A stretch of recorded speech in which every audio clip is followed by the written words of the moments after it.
Buenas noches, me llamo Marcos. Espero que estén bien, seré el narrador del relato esta noche. Me gustaría saber desde qué ciudad nos escuchan. Les pido que primero se suscriban al canal y dejen un comentario. Se los agradezco desde ya. En octubre de 1988, en la obra negra de una estación de bombeo en Sautla, un hombre presenció el nacimiento de un horror. Algo que emergió de la tormenta, una silueta que no debía existir, se enfrentó a él. Las autoridades lo descartaron como pánico y el caso se cerró tan rápido como enterraron a sus perros. El informe oficial mintió, ocultando la masacre bajo el ruido del aguacero. Esa noche, el aire olía a cobre, a ozono y al hedor denso del pelo mojado. Durante 35 años, Samuel guardó silencio por terror, pero esta noche, la montaña volvió a gritar y 3 turistas acaban de desaparecer.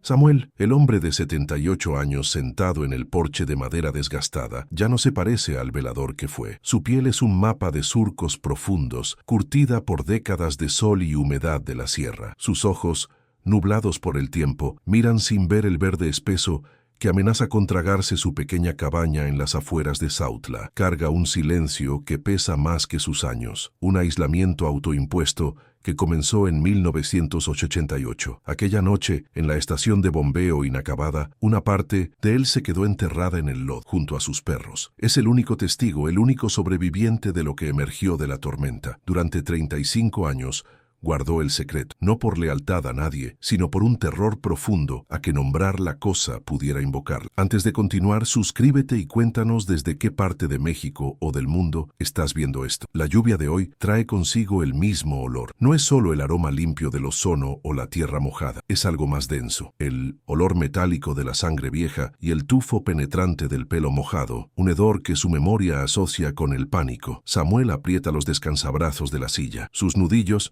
hinchados por la artritis, se ponen blancos. Su rutina diaria es una defensa contra el pasado. Café cargado al amanecer, el ruido blanco de un radio de transistores y la vigilancia perpetua de las montañas. Él no espera visitas humanas. Él espera que la sierra rompa la tregua que han mantenido por más de 3 décadas. El aire se siente eléctrico, cargado, y la primera gota de lluvia que golpea el techo de lámina suena como un disparo. Desde su porche, puede ver, o más bien sentir, la cicatriz de concreto a varios kilómetros de distancia. La estación de bombeo abandonada. Es una estructura fallida que el gobierno dejó pudrir. La maleza y los ocotes la han reclamado casi por completo. Los jóvenes del pueblo cuentan historias de fantasmas sobre ese lugar, pero los más viejos saben que no son fantasmas lo que hay que temer. Samuel sabe la verdad. El lugar no está embrujado, está vigilado. La construcción humana invadió un territorio que no le pertenecía. Y la naturaleza, en su forma más honesta y brutal, respondió. La ruina permanece como un monumento a la arrogancia humana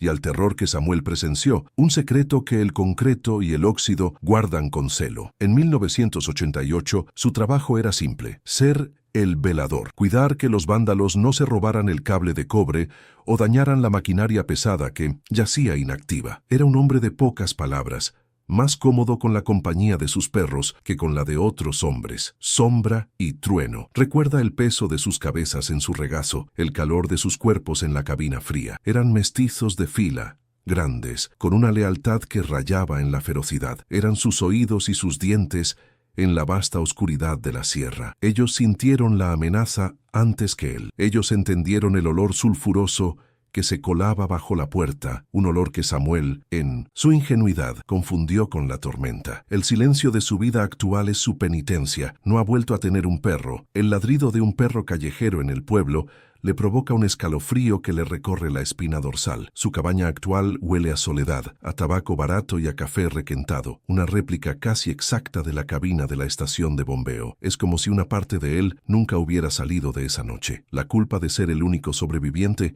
es una sombra que lo sigue más de cerca que cualquier animal. Él dio la orden, él abrió la puerta, ellos murieron por él. Esta reclusión no es solo física. En la sierra de Sautla, es una reclusión emocional, atrapado en el ámbar de esa única noche de octubre. La gente de Sautla lo trata con una mezcla de respeto y lástima. Lo ven como el viejo ermitaño, el que perdió la razón aquella noche de la tormenta. La policía rural de la época cerró el caso rápidamente. Un velador asustado probablemente borracho, que confundió coyotes con monstruos y terminó disparando a sus propios animales en la confusión del aguacero. Samuel nunca intentó corregirlos. ¿Cómo explicarles que lo que vio se movía contra las leyes de la física? ¿Cómo describir el grito inhumano que soltó la criatura cuando la munición la golpeó? El escepticismo de las autoridades fue un muro más grueso que el de la estación de bombeo, y Samuel aprendió a callar para sobrevivir. Sus manos, ahora ocupadas en desgranar maíz para las tortillas, tiemblan. No es solo la edad, es el recuerdo del peso de la escopeta, el retroceso contra su hombro y la luz de la linterna cortando la lluvia. La narrativa oficial decía que las huellas fueron borradas por la lluvia, pero Samuel las vio antes de que el cielo se abriera por completo. Eran disformes, demasiado grandes, semibípedas, con garras que se habían hundido profundamente en el lodo. Recordar esos detalles es un ejercicio de tortura. Intenta enfocar su atención en la textura del maíz, en el sonido rítmico de los granos cayendo en el cuenco de barro, un mantra para mantener a raya los 35 años de horror contenido. La rutina es su armadura. Se levanta antes del sol. Revisa la pequeña milpa que crece terca detrás de la cabaña. Corta leña con un hacha que apenas puede levantar, pero la necesidad del esfuerzo físico lo mantiene anclado al presente. Cada golpe del hacha es una negación. No pasó. Fue la tormenta. Fueron coyotes. Pero la sierra no le permite mentir. El viento entre los pinos apila unas cientos. Veces suena como un susurro, y el crujido de una rama en la distancia lo hace congelarse. Ha vivido durante más de 30.000 noches esperando, escuchando. Ha estado esperando una señal de que el silencio finalmente se ha roto, y teme que esa señal esté por llegar. Los sonidos de la sierra son su evangelio. Conoce el llamado del tecolote, el crujido de las chicharras al atardecer y el rumor distante del arroyo. Pero esta noche los sonidos habituales están ausentes. Los insectos han callado. Los pájaros no cantan. Es el mismo silencio expectante de 1988. Un silencio que precede a la violencia de la naturaleza. La atmósfera está cargada, no solo de lluvia, sino de algo más. Una tensión pasiva que se siente en la boca del estómago. El aire huele a cobre viejo. Samuel mira hacia las montañas que se oscurecen rápidamente. Sabe, con una certeza que le hiela los huesos, que la tregua está por terminar. La tormenta que se acerca no trae solo agua. Esta noche, la reclusión se siente frágil. Las paredes de su cabaña, que siempre fueron su refugio, ahora se sienten como una trampa. La negación que construyó durante 35 años se está desmoronando con la misma velocidad que el cielo se nubla. El aislamiento fue su estrategia de supervivencia, creyendo que si no hablaba de la criatura, ésta permanecería en el pasado. Pero el terror no funciona así. El terror es paciente. Samuel apaga su radio. En la quietud absoluta, solo interrumpida por el viento que comienza a aullar. Escucha. Está escuchando el pasado y teme que el pasado finalmente haya decidido responder. La noche apenas comienza y el verdadero horror está por despertar. La tormenta golpea la cabaña con la furia de un recuerdo reprimido. Los relámpagos iluminan el cuarto en estallidos blancos, seguidos por truenos que sacuden los cimientos. El radio de transistores, en la esquina, cobra vida con estática antes de que la voz de un locutor local atraviese el ruido. La noticia es el gatillo. 3. Jóvenes turistas acampando cerca de la vieja estación de bombeo en Sautla están extraviados. La Policía Rural y Protección Civil han iniciado la búsqueda. La voz del locutor suena profesional, pero tensa, mencionando las condiciones climáticas adversas y el riesgo de un deslave. Samuel escucha, su mandíbula apretándose. Sabe que la tierra no se los tragó. Intenta racionalizarlo. Es la sierra. Es peligrosa. La gente se pierde, especialmente los fuereños, que no respetan la montaña. Intenta creer la versión oficial que seguramente adoptarán. Un accidente, la imprudencia de la juventud, la fuerza de la naturaleza. Pero su cuerpo se niega a aceptar la mentira. Un sudor frío le brota en la nuca. La atmósfera en la cabaña se siente comprimida, como si la presión del aire hubiera bajado súbitamente. La lluvia golpea el techo de lámina, pero debajo de ese ruido hay un silencio expectante, el mismo silencio que precedió al horror en 1988. La negación es un muro de adobe que la humedad del pánico está deshaciendo. Entonces lo oye. En una pausa momentánea entre el viento y el trueno, el sonido viaja por el valle. Es un grito. No es el aullido de un coyote, ni el rugido de un felino. Es el mismo sonido que ha perforado sus sueños durante 35 años. Un grito gutural distorsionado que lleva la cadencia de una voz femenina rota por el dolor o la furia. Es el sonido que la bestia hizo cuando las postas de su escopeta La golpearon. El sonido que la policía rural nunca escuchó. El sonido que prueba que Samuel no estaba loco. Y ahora ha vuelto. No es un eco, es una declaración. La reacción de su cuerpo es instantánea y violenta. El jarro de café de olla que sostenía se estrella contra el piso de tierra apisonada. El líquido oscuro se esparce, pero Samuel no lo nota. Está paralizado, sus ojos fijos en la oscuridad más allá de la ventana. Sus pulmones luchan por aire. El terror no es un recuerdo, es una invasión física. Siente el mismo frío metálico en la boca del estómago. El pasado no ha regresado. El pasado simplemente había estado esperando, agazapado en la maleza de su memoria, y esta noche ha salido a cazar de nuevo. El grito lo ha anclado de nuevo a 1988. Los 35 años de silencio autoimpuesto colapsan en un segundo. La cabaña de 2023 se funde con la caseta de velador de 1988. El olor a café derramado es reemplazado por el olor a cobre, azufre y pelo mojado. El olor a muerte, el olor de sus perros. Siente el retroceso fantasma de la escopeta contra su hombro. El trauma que había logrado mantener encapsulado se rompe y lo inunda. La bestia no murió. Él solo la hirió, la hizo gritar. Y ahora esa misma entidad está ahí fuera, en la misma sierra, y acaba de encontrar nuevas presas. El pánico es absoluto, una oleada de agua helada que lo ahoga. La culpa lo golpea con la fuerza de un golpe físico. Esos 3 jóvenes, esos turistas, no están perdidos.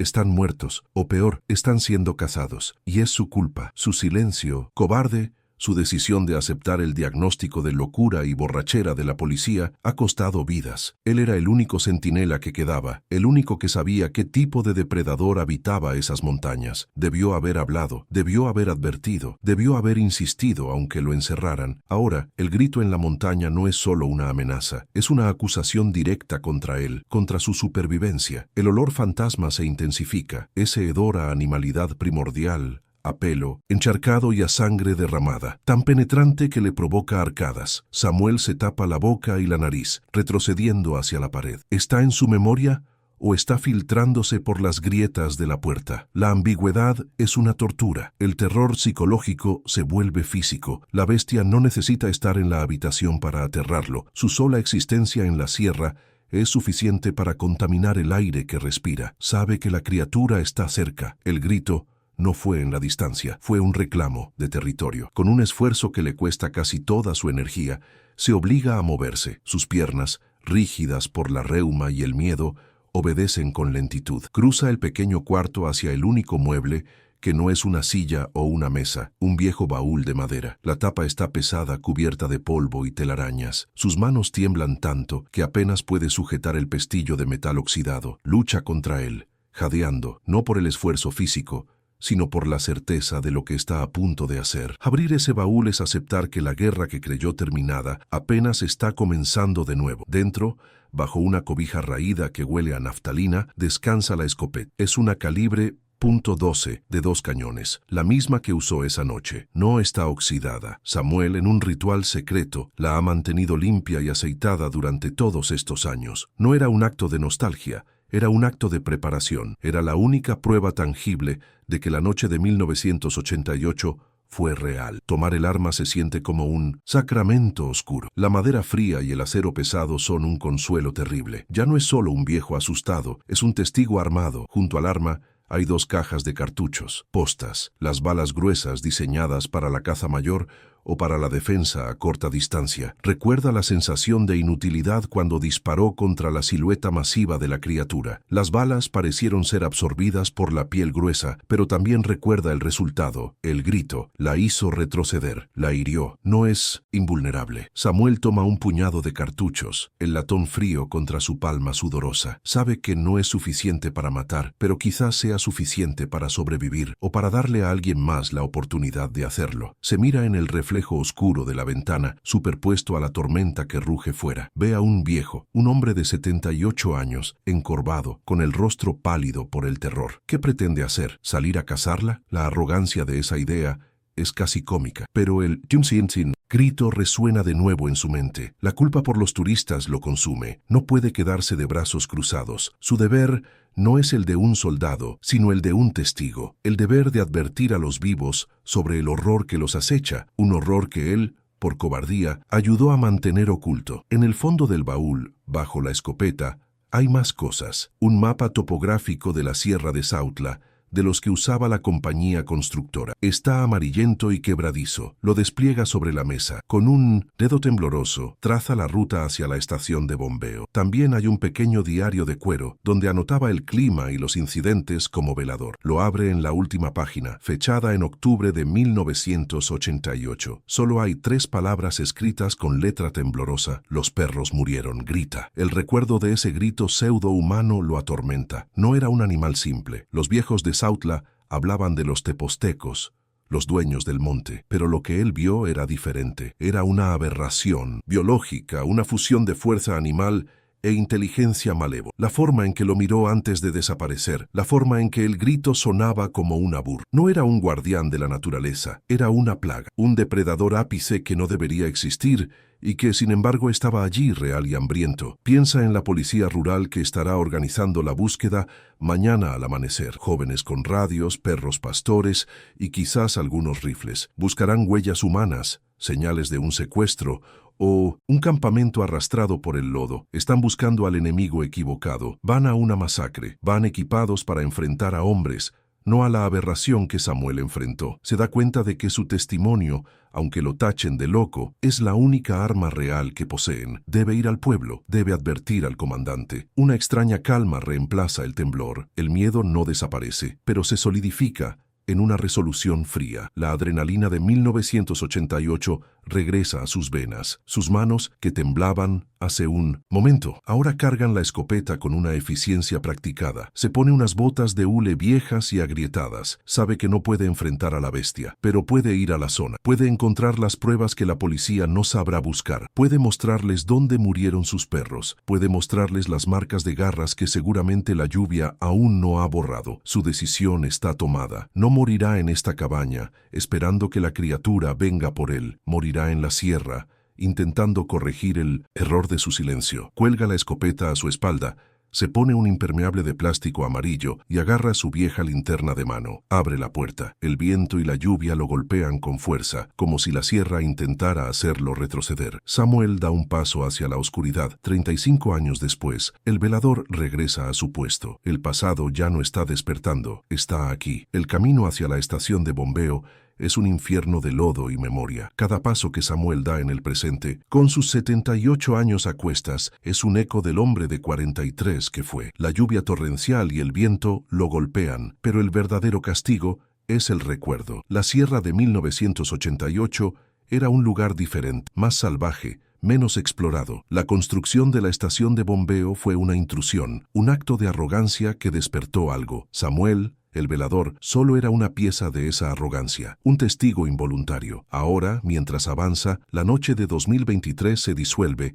y la de 1988 toma su lugar con una claridad aterradora. El horror no comenzó con el grito, comenzó con el olor. Semanas antes de la tormenta de octubre, un hedor extraño empezó a impregnar el aire nocturno. No era el olor a pino, ni a tierra húmeda. Era un olor a cobre viejo, a hierro oxidado y algo vagamente sulfuroso, como un rayo que hubiera golpeado carne cruda. Samuel lo notó, pero lo atribuyó a la maquinaria o a algún animal muerto en la maleza. Fue el primer aviso. La sierra estaba cambiando su aroma, advirtiendo de la presencia de un depredador que no pertenecía a la biología conocida. Un olor que ahora, en 2023, vuelve a sentir en el viento. Poco después del olor, aparecieron las carcasas. Samuel encontró 2 vacas y un becerro en las semanas previas, a kilómetros de la estación. No fueron coyotes.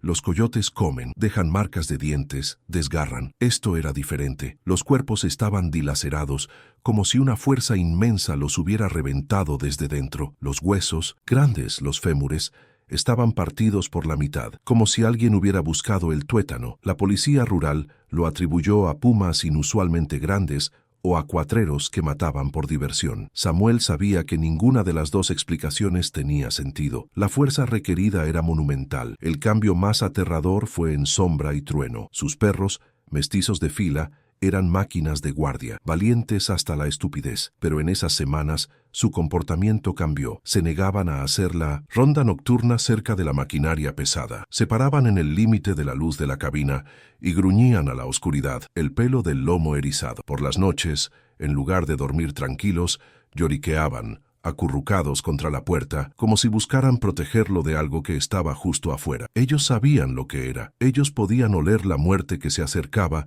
y entendían que no eran el depredador ápice de esa montaña. La atmósfera en la estación de bombeo de 1988 era de un aislamiento absoluto. La cabina fétida, con su olor a café requentado, tabaco barato y ropa húmeda, era el único punto de luz en kilómetros de oscuridad. La obra estaba inacabada, un esqueleto de concreto y varillas oxidadas. La soledad era tan espesa que se podía sentir. Samuel, un hombre de pocas palabras, la soportaba bien, pero en esas últimas noches el silencio del bosque se sentía diferente. No era un silencio vacío, era un silencio lleno de algo que observaba, una tensión que se acumulaba esperando el momento exacto para romperse. Recordó las advertencias de los ancianos en Sautla cuando aceptó el trabajo. Le hablaron de los dueños del monte, entidades guardianas que no distinguen entre un cazador furtivo y un trabajador inocente. Mencionaron a los nahuales, chamanes que al transformarse se perdieron en la hambruna de su forma animal y ahora cazaban indiscriminadamente. Samuel, en ese entonces, había sonreído con condescendencia. Eran supersticiones, cuentos de viejos para asustar a los niños. No entendió que en Sautla lo sobrenatural es solo la naturaleza en su forma más honesta y brutal, una biología que la ciencia aún no se atrevía a catalogar. La noche de la confrontación, el gatillo fue la tormenta. Fue un aguacero bíblico, una de esas tormentas eléctricas que parecen querer desgarrar la sierra. A las 2 de la mañana, la energía se cortó. La estación de bombeo quedó sumida en una oscuridad medieval, rota solo por los relámpagos. Sombra y trueno, que habían estado inquietos toda la noche, de repente enloquecieron. No era el ladrido de advertencia para un extraño, era el ladrido de guerra, un frenesí de agresión pura contra un invasor que finalmente había cruzado el perímetro. Samuel sintió el hielo en sus venas. Agarró su vieja escopeta y la linterna pesada. Abrió la puerta de la cabina justo a tiempo para ver a sus 2 perros romper la cerca de alambre de púas. Desaparecieron como 2 proyectiles oscuros en la cortina de lluvia, corriendo hacia la maquinaria pesada estacionada. Samuel gritó sus nombres, pero el sonido fue tragado por el trueno. El misterio comenzó con el silencio que siguió. Los ladridos se detuvieron abruptamente. No hubo una pelea, hubo un cese. Un silencio antinatural que duró solo un segundo. Ese segundo de silencio fue reemplazado por el peor sonido que Samuel había escuchado jamás. Primero, un único ganido agudo y cortado, el sonido de trueno ahogado. Inmediatamente después, un estallido húmedo, un crujido nauseabundo, como el de huesos grandes siendo quebrados con facilidad. Era el sonido de la caja torácica de sombra cediendo, y luego un gruñido bajo y satisfecho, un sonido gutural que vibraba en el pecho de Samuel, incluso a la distancia. Era el sonido de la bestia alimentándose, indiferente a la tormenta que la rodeaba. El instinto superó al terror. Samuel corrió hacia la lluvia, gritando los nombres de sus perros, su voz rota por el pánico. La luz de su linterna, una Maglite pesada, cortó la oscuridad. Encontró la escena. Sombra estaba muerto, su cuerpo visiblemente quebrado, en un ángulo imposible. Trueno, milagrosamente, aún estaba vivo. El perro se había aferrado con sus mandíbulas a lo que parecía ser la pierna de la criatura. Estaba mordiendo desesperadamente, en un último acto de lealtad absoluta, tratando de proteger a su amo, incluso mientras era levantado del suelo. Fue entonces cuando la bestia se irguió. Estaba agachada sobre Sombra, pero al sentir el dolor de la mordida de Trueno, se levantó sobre sus 2 patas traseras. Sostenía a Trueno por el cuello con una de sus extremidades superiores. Era enorme, mucho más alta que un hombre, una silueta distorsionada por mechones de pelo grueso y oscuro,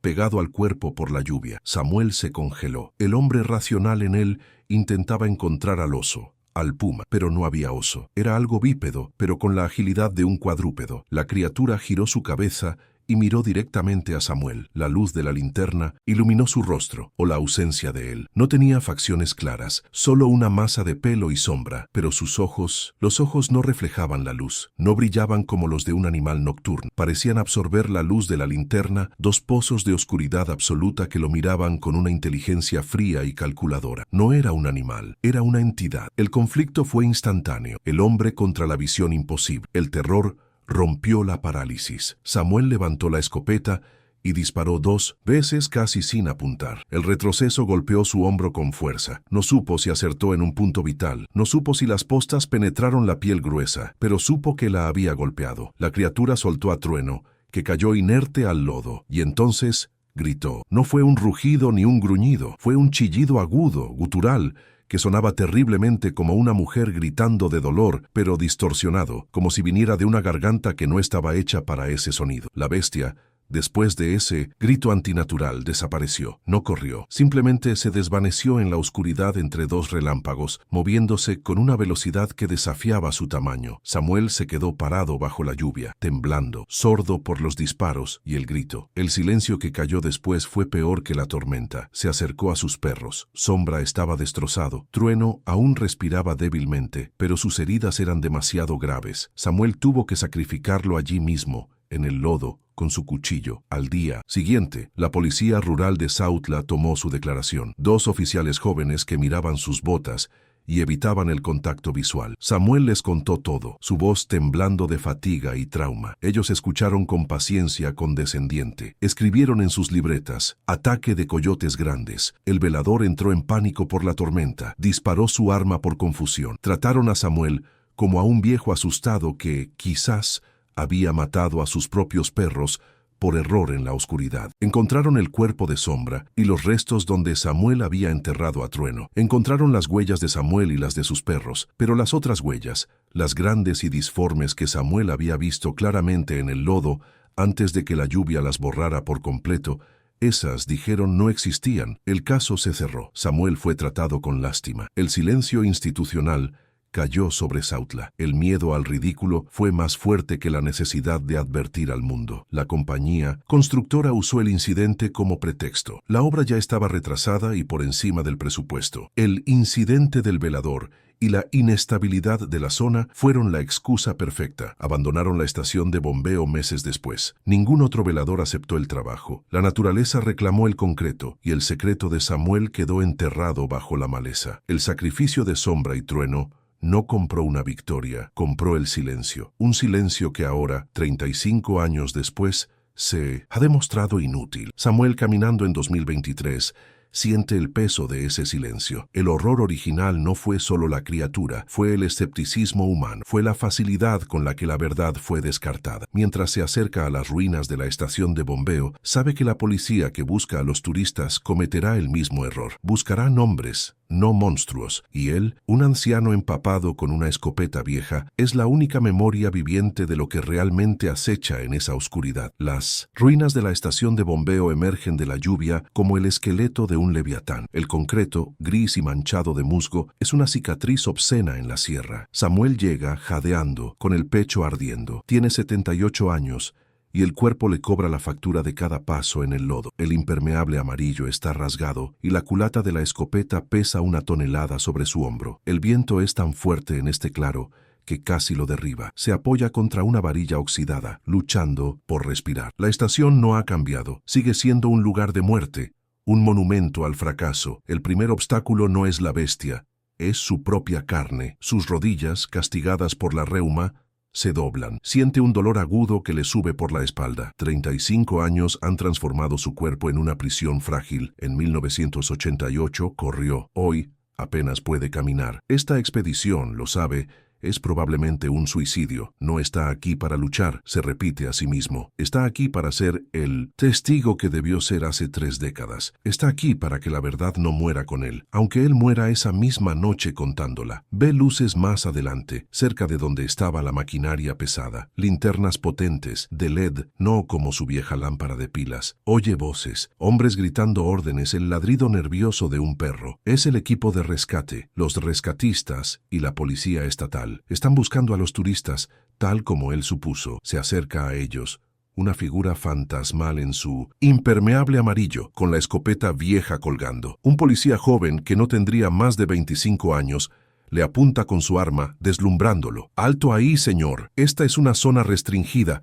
¿Qué demonios hace aquí?» La burocracia y la incredulidad son el segundo obstáculo. El comandante del equipo, un hombre de rostro adusto, lo reconoce. «Es don Samuel», dice, bajando la linterna. El antiguo velador. La forma en que lo dice no es un saludo, es un diagnóstico. «Don Samuel, tiene que irse. Es peligroso, hay riesgo de deslave». Samuel, con la voz rota por la fatiga y la urgencia, Intenta advertirles. No es un deslave, insiste. Fue la criatura. La oí gritar. La misma de 1988. Tienen que sacar a sus hombres de aquí. Están buscando en el lugar equivocado. El comandante lo mira con una paciencia ensayada. La misma condescendencia que vio en los policías rurales hace 35 años. Aprecio su preocupación, don Samuel, pero tenemos protocolos. Estamos siguiendo huellas. Samuel mira al suelo. Están siguiendo huellas de botas, las de los turistas. Están perdiendo el tiempo. ¡Están cazando!, grita Samuel, su voz casi un sollozo de frustración. No están perdidos. Están siendo cazados. El comandante suspira y le ordena a un oficial que escolte al señor de regreso al pueblo. La historia, trágicamente, se repite como una farsa. Pero Samuel no ha caminado hasta aquí para ser despedido como un anciano senil. En un arranque de adrenalina, empuja al oficial joven y se escabulle en la oscuridad hacia la zona de la maquinaria. Conoce este terreno mejor que ellos. Él lo patrulló durante meses. El comandante grita, pero no lo siguen. Tienen una misión más importante: buscar humanos vivos. Samuel se mueve con un propósito. No va hacia el campamento, va hacia el lugar exacto donde Sombra fue destrozado. Sabe que si la bestia ha vuelto, habrá vuelto a ese mismo punto. Los perros de la policía, 2 pastores alemanes, están inquietos. Se niegan a acercarse a la maquinaria, lloriqueando y tirando de sus correas, exactamente como Sombra y Trueno lo hicieron. Los oficiales los regañan, forzándolos. Samuel ve esto y su sangre se hiela. Están cometiendo el mismo error. Él ignora el campamento principal y se dirige a un conjunto de tuberías de drenaje de concreto, parcialmente enterradas. El lugar que sus propios perros rehuían. La lluvia ha limpiado mucho, pero el lodo cerca de las estructuras de concreto guarda secretos. Allí, protegido de nidos, la lluvia directa por una losa de concreto volcada lo encuentra. No es el campamento de los turistas, eso está más arriba. Es algo más. Un olor nauseabundo a cobre y carne descompuesta golpea su nariz, mucho más fuerte que el olor general de la sierra. Es el olor del nido. Levanta su linterna. El suelo está cubierto de huesos, no solo de ganado, como en 1988, ve huesos más pequeños, restos de venados, coyotes y algo que parece ser una mochila de nylon desgarrada. Y entonces ve las huellas. La policía estaba buscando en el lodo abierto, donde todo estaba lavado. Aquí, en la tierra más seca bajo la losa, están claras. Son las mismas huellas disformes, semivípedas, con garras profundas, las huellas que lo han atormentado. Pero hay algo peor. En 1988 era un solo conjunto de huellas, un depredador solitario. Ahora distingue claramente múltiples rastros, unas huellas enormes, las de la matriarca que él hirió, y junto a ellas 2 conjuntos más pequeños, pero igualmente letales. Se ha reproducido. La revelación lo golpea con fuerza. No es una bestia. Es una familia, no fue una invasión, fue un establecimiento. La estación de bombeo abandonada no es solo una ruina, es una guarida. Los túneles de drenaje y las bodegas subterráneas de la maquinaria son su hogar. El grito que escuchó no era solo de caza, era una llamada territorial. Durante 35 años, mientras él vivía en silencio y culpa, la amenaza no solo había sobrevivido, sino que se había expandido. El horror se ha multiplicado. En ese momento, uno de los pastores alemanes de la policía se suelta de su manejador y corre hacia Samuel, ladrando frenéticamente. Pero no le ladra a Samuel, le ladra a la boca oscura de uno de los túneles de drenaje, un tubo de 2 metros de diámetro que desaparece en la colina. El comandante y sus hombres corren hacia el perro, con las armas en alto, pensando que ha encontrado a uno de los turistas. «¡Rex, vuelve!», grita el oficial, pero el perro se planta, gruñendo profundamente. Samuel levanta su escopeta, aunque sabe que es un gesto inútil contra lo que viene. «No entren», susurra, pero su voz se pierde. El comandante, ahora pálido, ve lo que Samuel está mirando, las huellas múltiples. El oficial ilumina la entrada del túnel. Desde la oscuridad, un sonido responde al perro. No es un gruñido, es el sonido húmedo y rítmico de huesos grandes siendo quebrados. El mismo sonido que escuchó cuando Sombra murió. Están comiendo. El comandante grita a sus hombres que apunten las luces. 3 haces de alta intensidad penetran la oscuridad del túnel. A unos 20 metros de profundidad, la luz se refleja en algo, o más bien, es absorbida. 6 puntos de oscuridad total. 6 ojos que no brillan. Los miran fijamente. El perro policía es arrastrado hacia atrás por su manejador manejador, aullando de terror. Samuel siente que su vejiga se suelta. No es una, son tres. La silueta más grande, la matriarca, es enorme, con el pelaje oscuro y cicatrices visibles en el torso, quizás de sus disparos de 1988. A su lado, dos formas más delgadas, más ágiles, se yerguen sobre sus patas traseras, revelando su estatura pseudo-humana. Son más altas que los hombres. La cabina de Samuel olía a ellas porque no estaban en la sierra, estaban debajo de ella, usando los túneles como autopistas. El horror no es que hayan vuelto, es que nunca se fueron. La matriarca da un paso adelante, hacia la luz, abre lo que sería su boca y emite el grito, el mismo chillido distorsionado de mujer, pero esta vez no es de dolor, es de furia, es una advertencia territorial. Es el sonido más aterrador que Samuel ha escuchado, porque ahora entiende que no es un grito, es un lenguaje, un reclamo de propiedad. La sierra es de ellas, y los humanos son solo carne. ¿Te está gustando esta historia? Deja un like y suscríbete al canal. Ahora continuamos con el vídeo. Los oficiales, superados por el pánico, abren fuego. Sus rifles de asalto suenan ensordecedores en el claro. Las balas golpean a las criaturas, pero el impacto es sordo, como golpear lodo empacado o un chaleco antibalas natural. Las criaturas apenas retroceden, no atacan, simplemente reciben los disparos con una indiferencia depredadora. El grito de la matriarca se intensifica, y las tres figuras se retiran con una velocidad sobrenatural hacia la oscuridad más profunda del túnel, ilesas. El silencio que cae después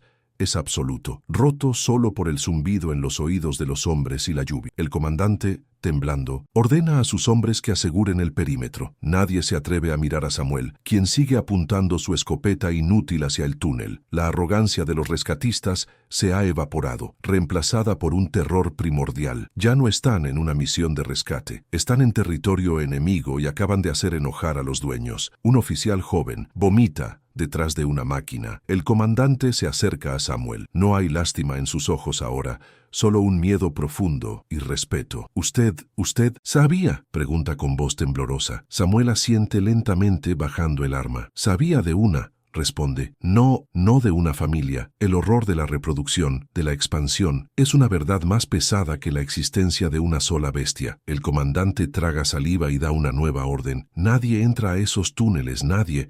Retrocedan al campamento, traigan el equipo pesado de iluminación. Luego, mira al suelo, donde los huesos y las huellas son visibles, y traigan una cámara. Que nadie toque esta escena. El escepticismo institucional se rompió. El trauma de Samuel acababa de ser validado, 35 años tarde y a costa de 3 vidas jóvenes. Dentro del túnel, en la oscuridad, los rescatistas encuentran los restos, lo que queda de los 3 turistas. Están en el mismo estado que el ganado de 1988, dilacerados, ropa, equipo y carne, todo mezclado en una pila grotesca. Samuel se niega a mirar, ya ha visto suficiente. El olor a cobre es tan fuerte que se quema en la garganta. La batalla final no fue una pelea, fue una revelación, y la revelación es que la guerra apenas comienza, y la humanidad ya la está perdiendo. Samuel se sienta en una roca, bajo la lluvia, mientras los policías gritan en sus radios, pidiendo refuerzos, hablando en código sobre depredadores no identificados y múltiples bajas. El viejo velador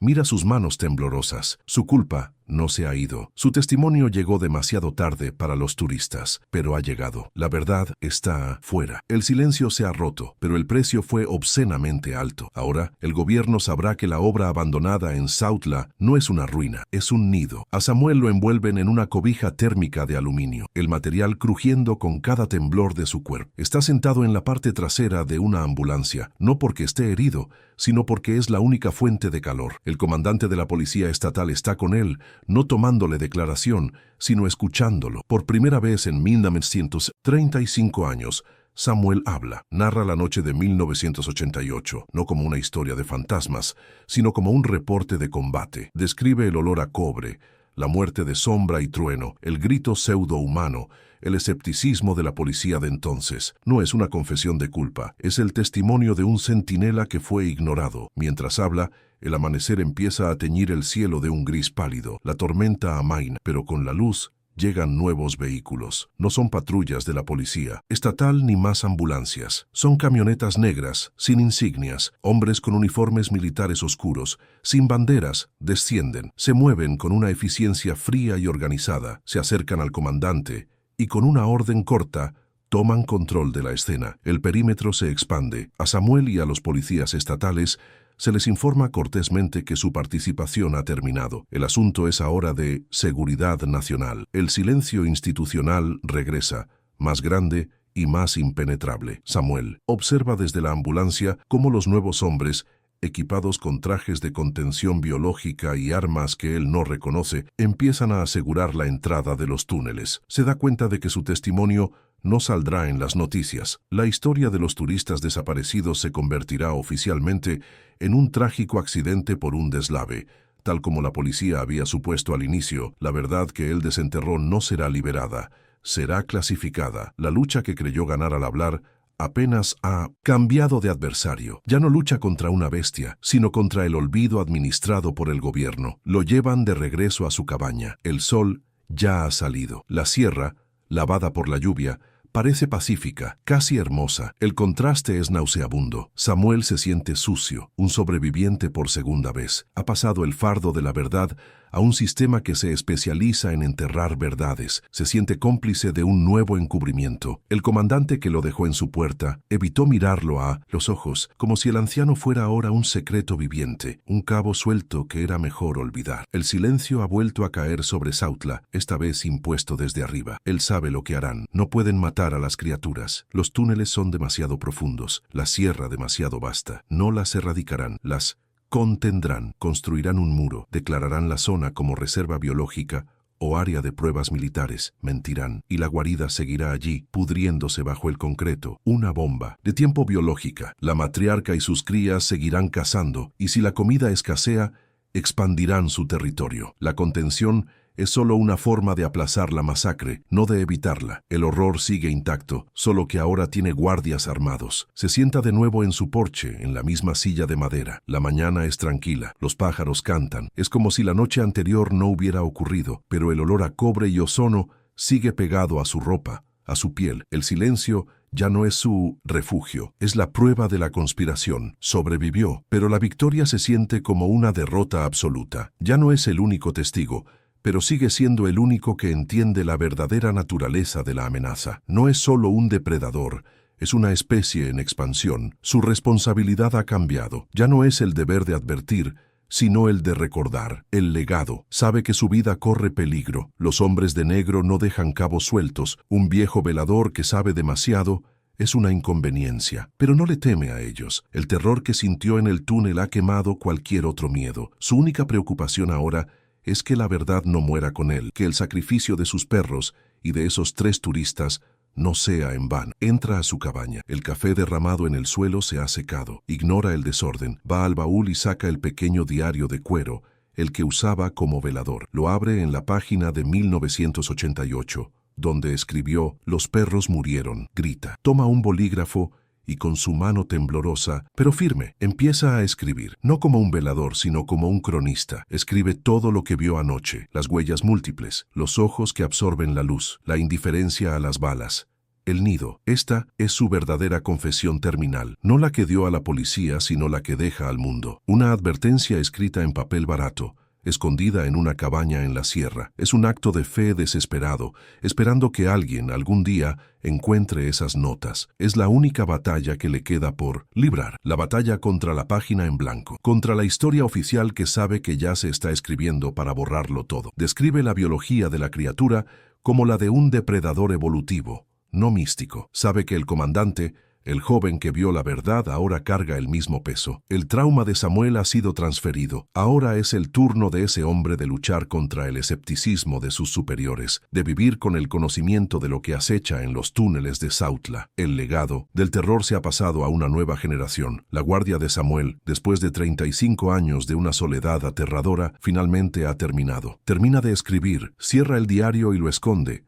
No en el baúl, sino bajo una piedra suelta de la chimenea. Es su última voluntad y testamento. Vuelve al porche, mira las montañas, ahora verdes y vibrantes bajo el sol de la mañana. La sierra está en paz, pero él sabe que es una paz falsa. Sabe que la familia de depredadores está allí, durmiendo, digiriendo, y sabe que volverán a tener hambre. Su último pensamiento es una advertencia para el mundo que no lo escuchará. Una profecía nacida del trauma. La obra del hombre no despertó a un demonio, despertó a un competidor. Y en la sierra de Sautla, la humanidad ya no está en la cima de la cadena alimenticia. El silencio que guardó durante 35 años fue el verdadero enemigo, el que permitió que el horror echara raíces. ¿Qué estarías dispuesto a callar para proteger al mundo? Deja un corazón si crees que hay verdades que merecen ser contadas. Comenta, el bosque no olvida, si también sientes que el silencio puede ser un enemigo.